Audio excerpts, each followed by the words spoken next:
que é que pareço. Acho que parece mais um extraterrestre com uns óculos, não é? Um extraterrestre com uns óculos ficaria mais ou menos assim. Bom, vamos uma vez mais dirigir-nos ao nosso Deus, não já cantando, mas orando, falando com Ele. Senhor nosso Deus, nós vamos ler, escutar a Tua Palavra. Que por meio do Teu Espírito Santo Tu fales connosco. Toca-nos profundamente, Tu que tens o nosso coração e o de cada um de nós, possamos também chegar ao Teu coração para conhecer a Tua vontade e obedecermos-te. Em nome do nosso Senhor Jesus Cristo. Amém. Bom, nós temos estado a falar sobre encontros com Jesus e como esses encontros mudam a vida das pessoas. E hoje vamos falar de mais um encontro. Eu queria começar por lembrar um pouco que existem líderes. Vamos falar um pouco de um líder e, portanto, eu quero recordar um pouco a experiência que nós temos com líderes na nossa própria vida.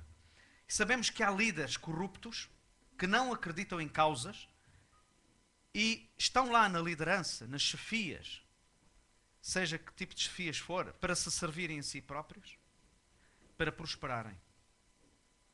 Por outro lado, existem líderes que não creem em causas, mas mantêm uma fachada, mantêm um discurso oco, conseguem manter uma tradição, mas não conseguem conquistar as pessoas para outros modos de vida.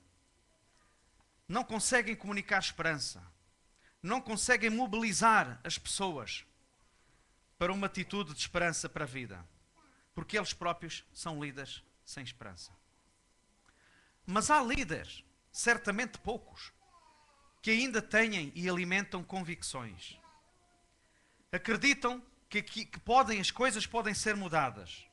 Que podem viver num mundo diferente daquele em que eles vivem. Eu vou só fazer aqui uma pausa. Estou um bocadinho... Se calhar tem a ver mesmo que é para... No caso concreto do Duarte, sendo neto ainda... Aquela voz tem outros efeitos que não tem no comum das pessoas, no comum dos mortais. E só os extraterrestres é que entendem.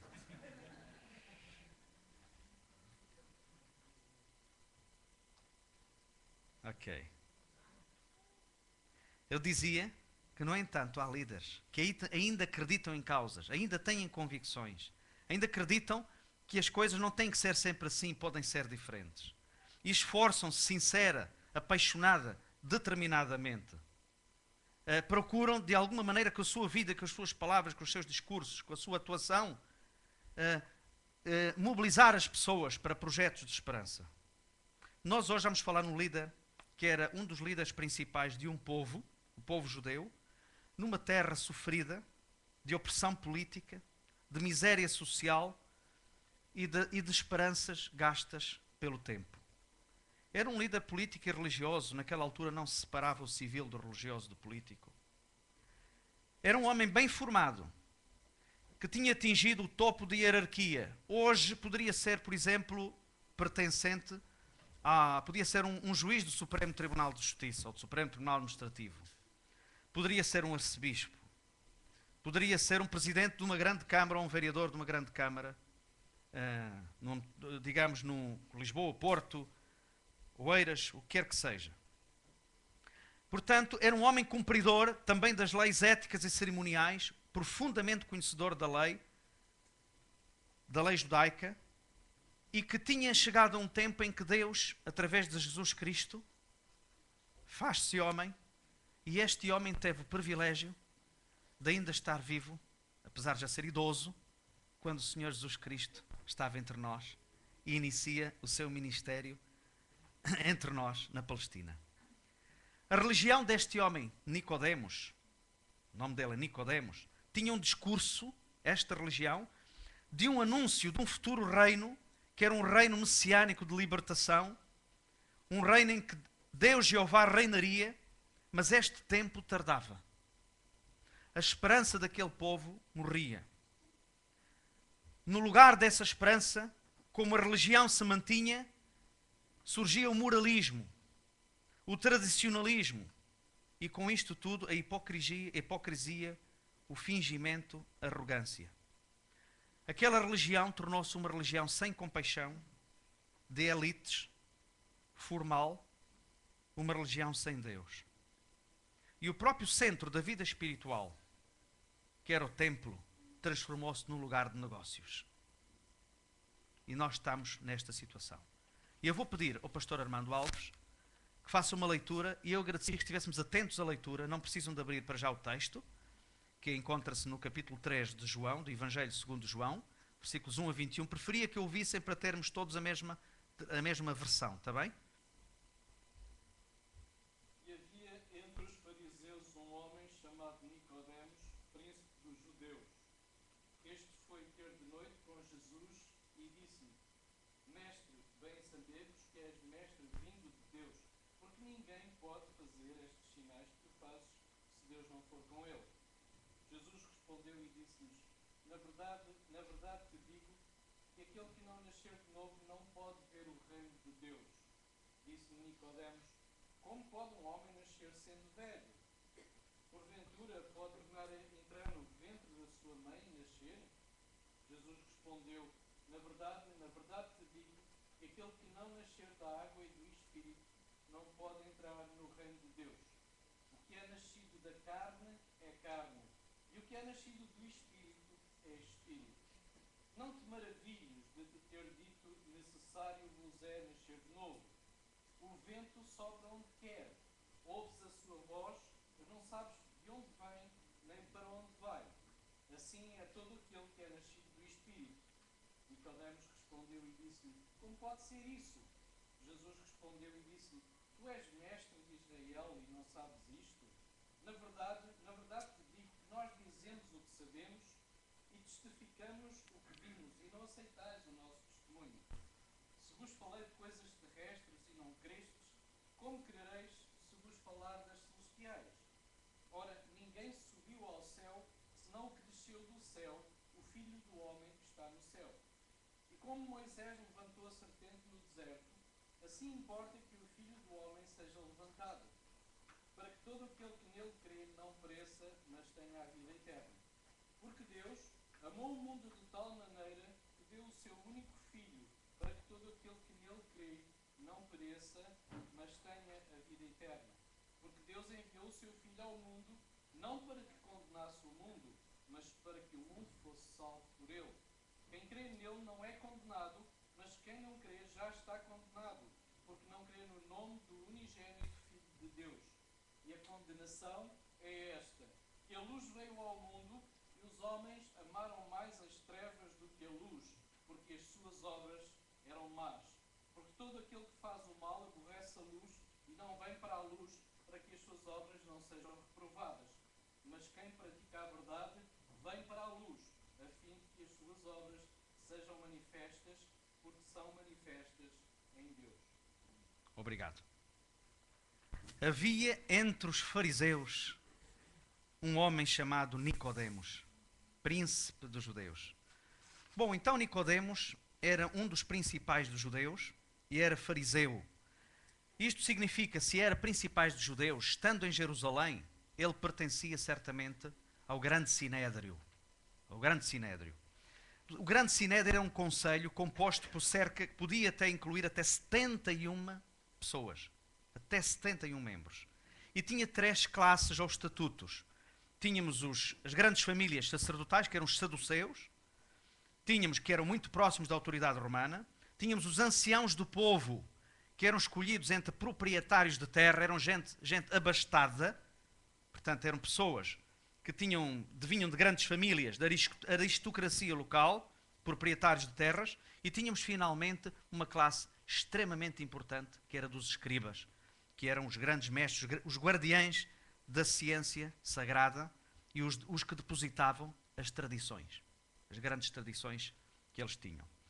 Então, este era o sinédrio, e o sinédrio foi preservado pelos romanos, e era muito importante para os romanos, é uma espécie de caixa de ar, não é?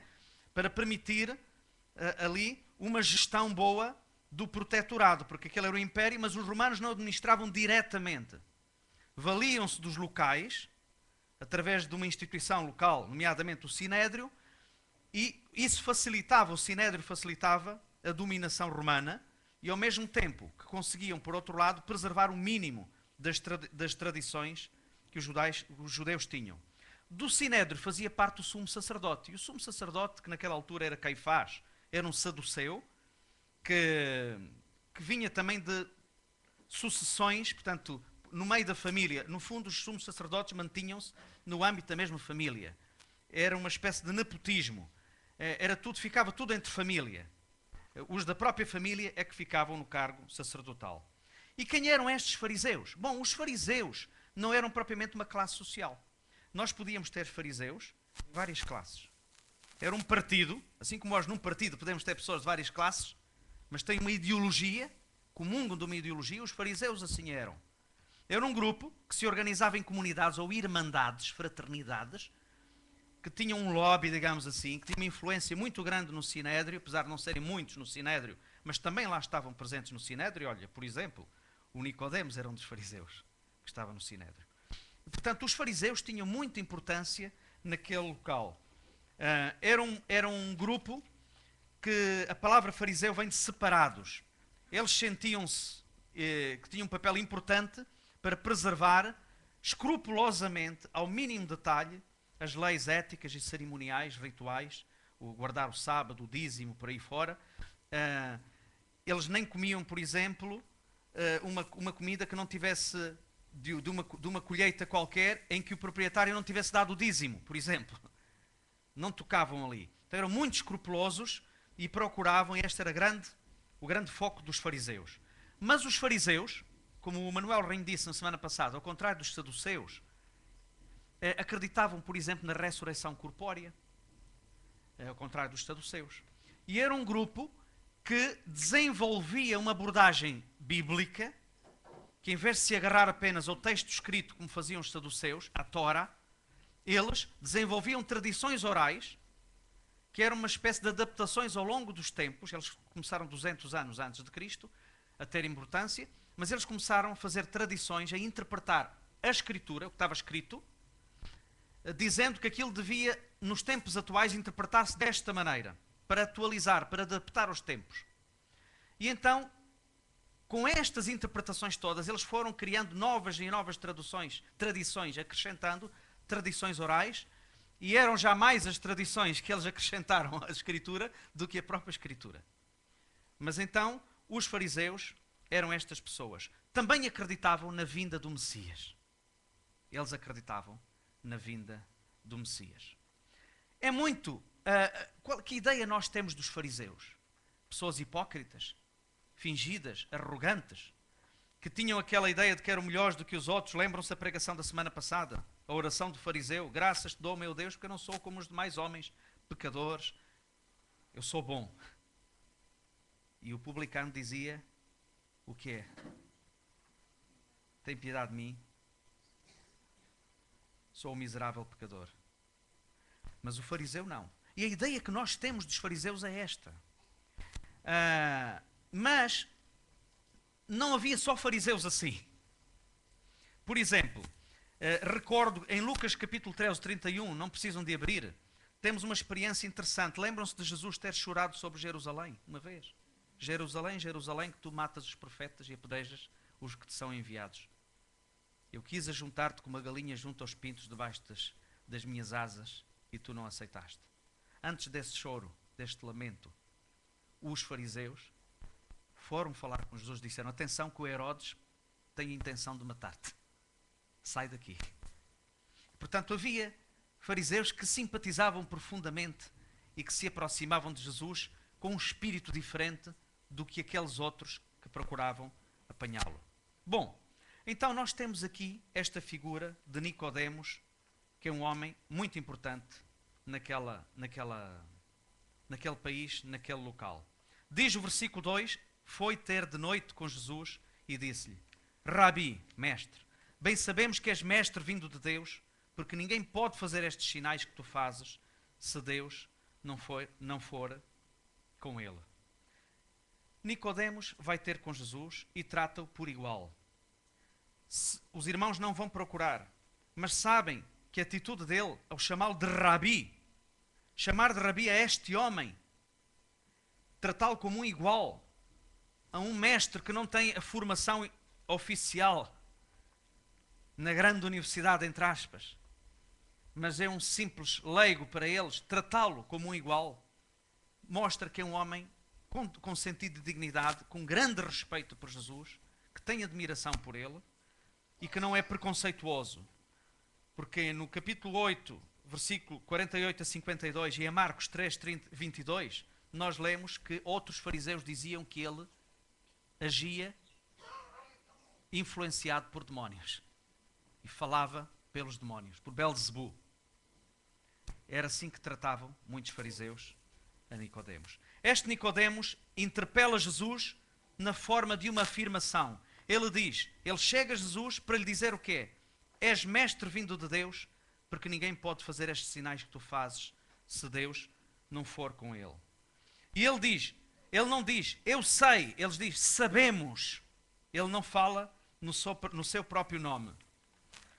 Eu gostava de ver convosco, irmãos, onde é que nos encontramos. Vamos contextualizar um pouco este encontro. Onde é que nos encontramos, irmãos? Alguém é capaz de participar comigo? Em Jerusalém. Onde é que se dá este encontro? Em que local exato se dá este encontro de Nicodemos com Jesus? Teria sido mesmo em Jerusalém? Por exemplo, na casa de João, que escreve o Evangelho? Porque João, se vocês lerem no capítulo 19, quando ele é crucificado antes de morrer, o que é que ele diz? O que é que Jesus diz a João? João, olhando para Maria, Maria, eis aí o teu filho. João, eis aí a tua mãe. E João levou Maria para a sua casa. João tinha uma casa em Jerusalém. Seria na casa de João? Não sabemos. Do evangelista que escreveu. Seria próximo de Jerusalém, em Betânia, onde vimos que Jesus criou grandes relacionamentos, nomeadamente com Lázaro? Não sabemos.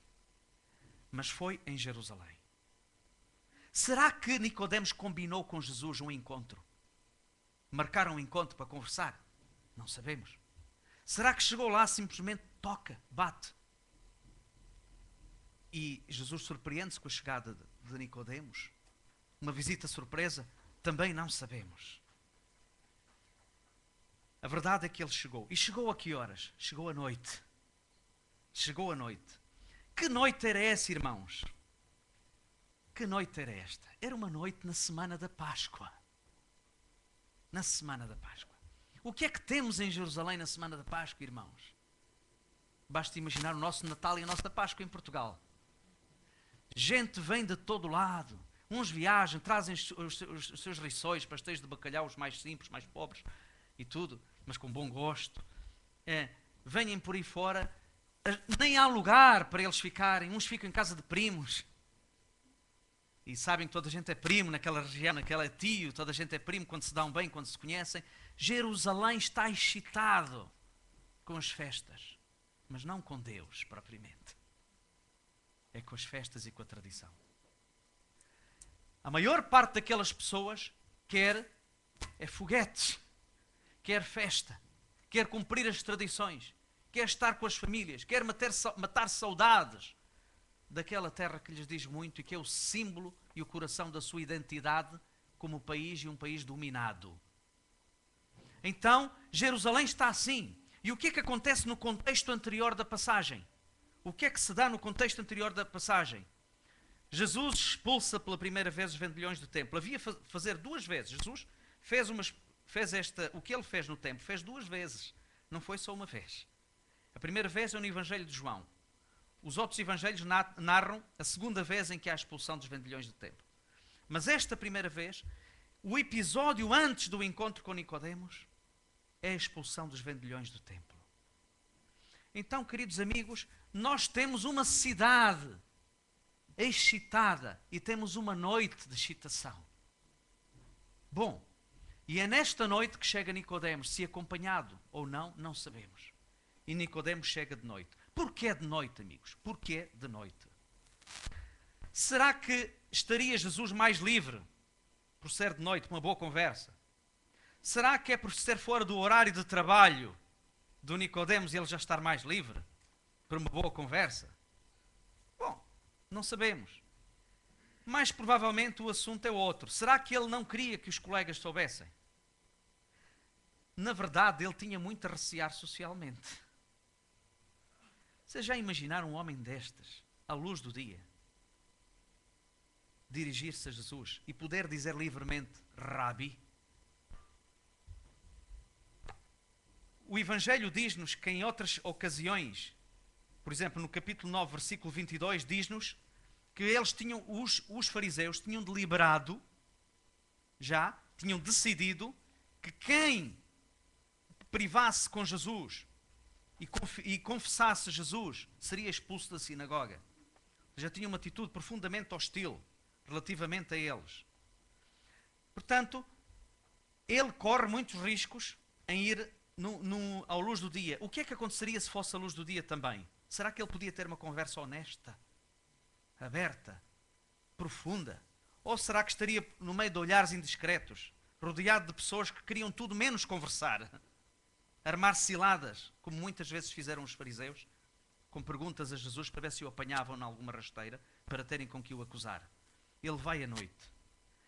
E o ir à noite aqui, irmãos, é muito importante. É muito importante o ir à noite, porque nós temos, no capítulo 7, versículo 50, eu vou por acaso falar-vos, capítulo 7, 50, diz assim: Nicodemos, que era um deles, o que de noite fora ter com Jesus, disse-lhes. Isto foi numa altura em que os líderes religiosos, incluindo fariseus, que queriam prender Jesus, mandaram os servos ir ter com Jesus para o prenderem. Os servos ficaram boquiabertos com Jesus, fascinados, e não conseguiram prender Jesus. E foram ter com os fariseus e disseram, não os conseguimos prender. Mas o que é que aconteceu convosco? Não me diga que se deixaram enganar. Vocês abram os olhos, que vocês são gente simples do povo, não percebem nada da lei. Há algum de nós, cultos, letrados, conhecedores da lei, algum de nós confiou nesse homem? Algum de nós acreditou nele? E havia um fariseu que estava a ouvir esta conversa, que era Nicodemos, que disse, não, nós temos que ser justos, nós somos homens da lei. Porventura podemos condenar alguém sem o ouvir? Sem lhe dar a oportunidade de se defender? Sem escutarmos? Diz-se aqui neste texto, como é que apresenta o Nicodemos, o evangelista? Diz que Nicodemos, que era um deles, o que de noite foi ter com Jesus. Noutro texto, mais à frente, quando Jesus morre, quem é que pediu o corpo de Jesus para o sepultar?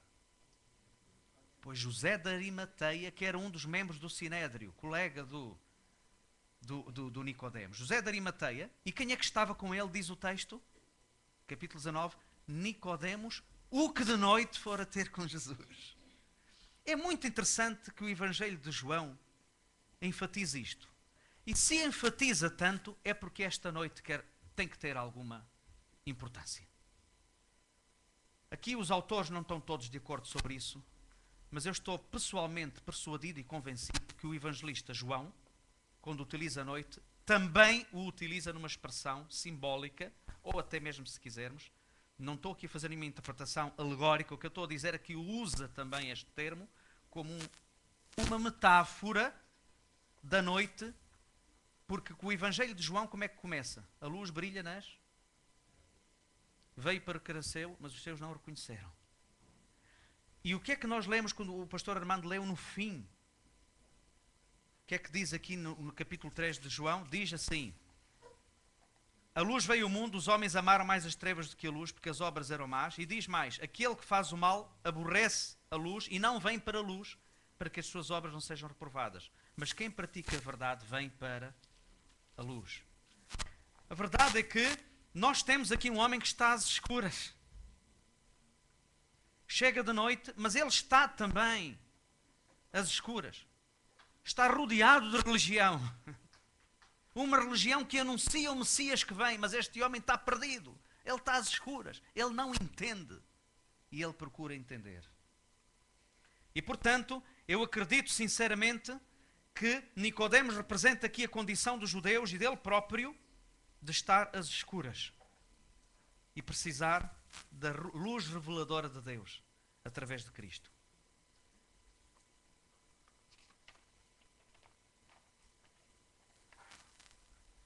Meus amigos, a noite também tem outro aspecto. Quantas conversas fantásticas temos às vezes à noite. Conversas profundas, de coração para coração. À noite encontram as conversas boas que edificam, muitas vezes, e as grandes conversas que destroem. À noite maquinam-se problemas para destruir outros. À noite combinam-se revoltas.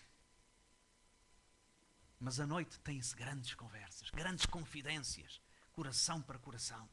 Eu próprio tive tantas conversas à noite, nos meus tempos do GBU, por exemplo.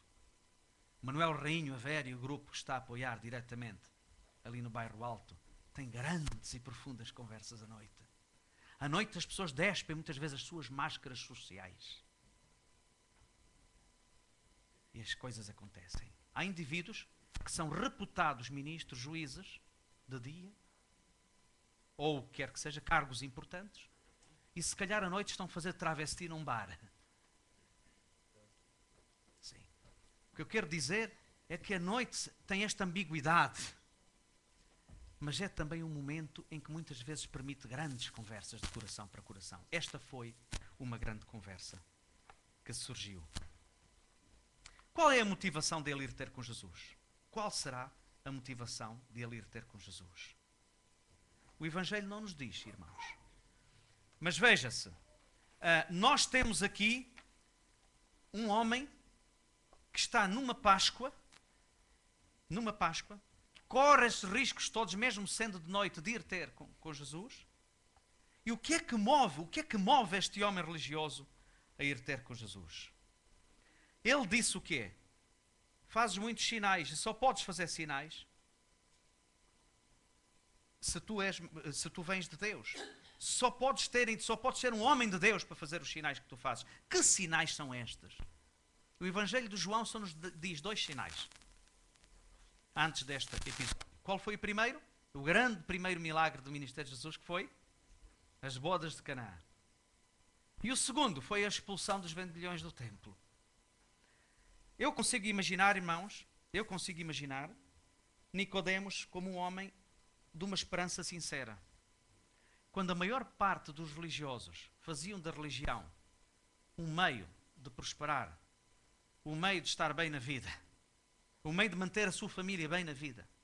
Quando a maior parte dos religiosos eram hipócritas, fingidos, arrogantes, que se achavam melhor que os outros, eram elitistas e não tinham compaixão nenhuma. Havia alguns como Nicodemos, que ainda guardavam no seu coração a mensagem do Antigo Testamento, do reino de Deus que chegaria, do Messias que viria, que estabeleceria o seu reino entre nós. E este Nicodemos, eu imaginei muitas vezes estar com colegas que se calhar riam da fé do povo, estar com colegas e ter que aturar aquela hipocrisia à sua volta. E eu imagino nessa Páscoa, o Nicodemos estar lá no templo, passar por aqueles vendilhões e o seu coração ficar magoado, triste. E dizer, fazer o quê? Fazer o quê? E profundamente entristecido. Mas a vida é assim, acomodemos-nos, não há nada a fazer. Mas no fundo, sabendo que o templo de Deus não é para aquilo. E de repente aparece aquele homem Jesus que partilha do mesmo sentimento de Nicodemos. Que sentimento era este? Este local não é um local de negócio. Este é um local de adoração, de celebração. Este é um local de arrependimento. Este é um local de novos começos. Este é um local de esperança. Este é um local em que este povo afirma que há um Deus e um único Deus. Não é um local de negócio. E Nicodemos vê um homem que faz frente àquela gente toda e vê nisto um sinal de que este que já andou por aí a fazer milagres, que ele já teria ouvido falar, andou pela Galileia a fazer milagres, tantos, que chegou no nosso meio e que enfrenta este paganismo que aqui está, esta profanação toda, viu nisto mais um sinal de que Jesus poderia ser alguém diferente.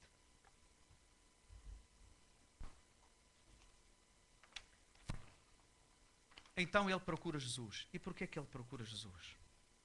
Estou persuadido e estou convencido de que a resposta encontramos nas palavras de Jesus. Não nas palavras de Nicodemos. Porque o Nicodemos chegou com um elogio. E esconde-se por trás de um elogio. Tu és mestre. Não é verdade, e tal, os mestres. Imagina Jesus, não, não, eu sou muito, desculpa, não mereço esse elogio. Não, obrigado mesmo, mas... Não, Jesus vai direto ao seu coração. A pergunta que ele tem é outra, de Nicodemos. Qual será a pergunta de Nicodemos, irmãos? A pergunta é esta. Quem és tu verdadeiramente? Será que está a chegar o reino de Deus? Será este momento do messiânico por excelência, que todos nós ansiamos ao longo dos séculos? Será este o momento que nós aguardamos? Restaurarás tu neste tempo Israel, como antes do Pentecostes, em Atos, no capítulo 1, eles diziam. É esta que está no coração dele. Ele sentiu que alguma coisa diferente surgiu. Havia ali alguém que vinha de Deus. E ele tinha uma pergunta. Serás tu o portador das boas novas de que Deus restaurará neste tempo Israel? Mas não teve coragem de dizer isso. Ele perguntou de outra maneira. Ele perguntou de outra maneira e a pergunta foi, não foi uma pergunta, foi uma afirmação. Tu és gente boa, tu vens de Deus. Porque não podias fazer sinais desses se não viesses de Deus. E Jesus disse, não, no teu coração há uma sede profunda de liberdade, há uma sede de experimentares o reino de Deus aqui. Há uma sede de experimentares a vida de Deus. Há uma sede de ver isto tudo mudar. Do templo não ser isto que tu vês. Da religião não ser uma farsa. Teu coração anseia por isto. Então vamos falar sobre isto. Necessário te é nascer de novo. Senão não podes ver o reino de Deus.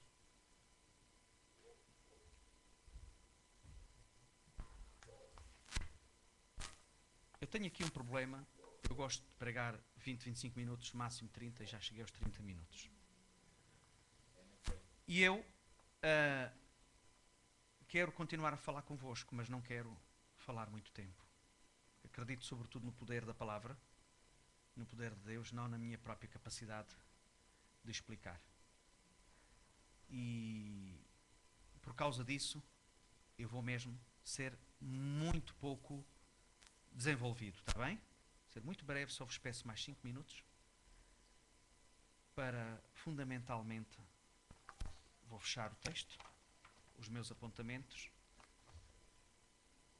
Então este Jesus vai de encontro ao coração de Nicodemos. Há religiosos assim, irmãos, que acreditam na causa. E há gente boa, gente que faz coisas boas, mas essas coisas boas não lhes levam a Deus. As coisas boas, a maior parte das pessoas afastam de Deus, porque as pessoas pensam que não precisam de Deus, são suficientemente boas. Mas este homem teve sede suficiente para sair do seu lugar de conforto e para ir ter com Jesus. Era a sua oportunidade. E já era idoso. E ele foi ter com Jesus. Chegou lá e não teve coragem de ser frontal. Oh Senhor, eu tenho sede de saber. Tu que estás-te a revelar uma pessoa extraordinária, que conheces os corações, que operas milagres, que és compassivo, que fizeste o que fizeste agora no templo. Eu simpatizo contigo, gostei do que tu fizeste, Senhor. Será que tu és a resposta, tu és o portador das boas novas? Ele não diz isso, tu és um homem bom, tu fazes milagres, tu és o homem de Deus. Mas Jesus tem uma conversa séria com ele e diz, Nicodemos, necessário te é nascer de novo. Esta conversa de nascer de novo, os prosélitos, aqueles que não eram judeus, mas que se convertiam ao judaísmo, eram considerados como pessoas que nasciam de novo. Também. E nós podemos usar metaforicamente, quando a nossa vida está a andar mal, e de repente há qualquer coisa nova, muito boa para nós dizemos, parece que estou a começar de novo, não é?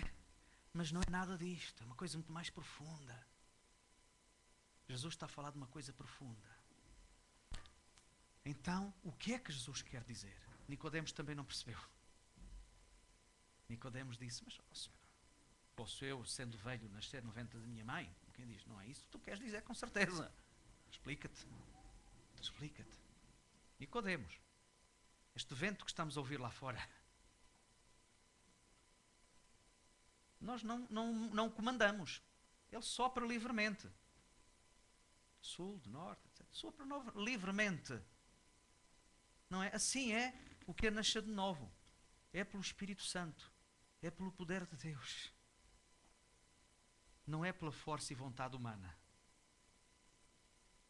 E portanto, nascer de novo é tu reconheceres que não é a tua religião, não é o teu bem-fazer, não é a tua tradição. Mas é realmente nascer pelo Espírito.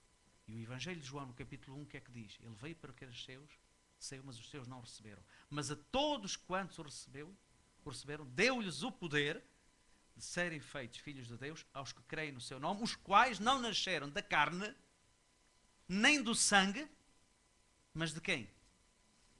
De Deus, do Espírito de Deus. Então Nicodemos, nós não sabemos o fim desta história. Qual foi a resposta final de Nicodemos? O que nós sabemos é que Nicodemos esteve 2 vezes mais em episódios com Jesus, era um simpatizante e até mesmo seguramente um discípulo de Jesus, como José de Arimateia. Nós não sabemos se nasceu de novo num momento assim naquele dia. Mas eu tenho a esperança e espero que naquele processo que para muita gente é a conversão, para muitas pessoas a conversão pode ser assim de um momento para o outro, noutras pessoas é um processo ao longo dos anos. A verdade é que a minha esperança é que este Nicodemos, um dia nós e ele nos encontremos na presença do Pai. Diz: Nicodemos, conta-nos lá. Eu uma vez preguei sobre este encontro contigo com Jesus. Explica-me lá onde é que eu falhei na pregação. E aquelas perguntas. Tu combinaste com Jesus aquele encontro? No fundo, qual era a tua pergunta mesmo? O que é que te surpreendeu em Jesus? Gostava de falar sobre isso com Nicodemos. Um dia. Mas deixem-me terminar. Deixem-me terminar, irmãos. Eu não sei se tu e eu estamos cansados de religião. Esperar sem esperança é a pior coisa. É manter uma rotina. É convencermos que somos cristãos. Manter as coisas como estão. É não acreditar em grandes causas. E acomodar-nos a uma religião que já não anuncia boas novas. Porque não acredita nelas. É um discurso oco vazio. Mas no fundo do coração, tu e eu muitas vezes sentimos-nos assim. Que a religião que vivemos e praticamos é isso. Mas dentro de nós estamos incomodados e dizemos: Senhor, mas não isto que eu sou, não isto que eu quero.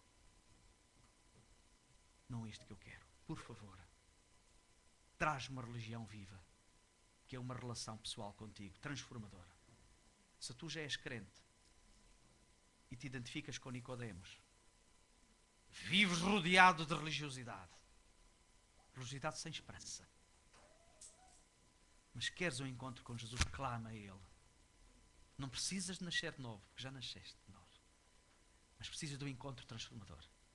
Mas se tu não conheces Jesus Cristo, eu quero dizer-te que por trás das tuas muitas conversas, sozinho, ou com outras pessoas, Deus conhece o teu coração melhor do que tu próprio. E se tu te identificas com Natanael, estás farto de um mundo sem esperança. Nasce de novo. É Deus que vai fazer isso no teu coração. Se já sentes esse toque, é Deus que está a tocar o teu coração. Vai ter com Ele, de dia e de noite, no teu íntimo. E deixa que Ele fale contigo. E se Ele falar contigo, responde e diz: eu quero nascer de novo. O que é que diz o texto? Deus amou o mundo de tal maneira.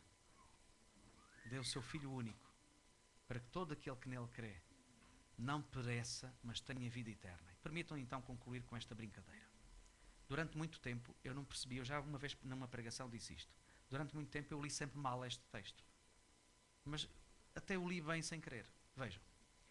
O texto diz: para que todo aquele que nele crê não pereça, mas tenha vida eterna. Sabem como é que eu li? Não pareça, mas tenha vida eterna. Tem tudo a ver com este texto. Todo aquele que não pareça, mas tenha vida eterna. Não, quer dizer, a nossa religião é de aparência ou é uma religião de realidade? Então vamos tomar um minuto em silêncio e cada um usa a oportunidade, se quiser, para falar com Deus.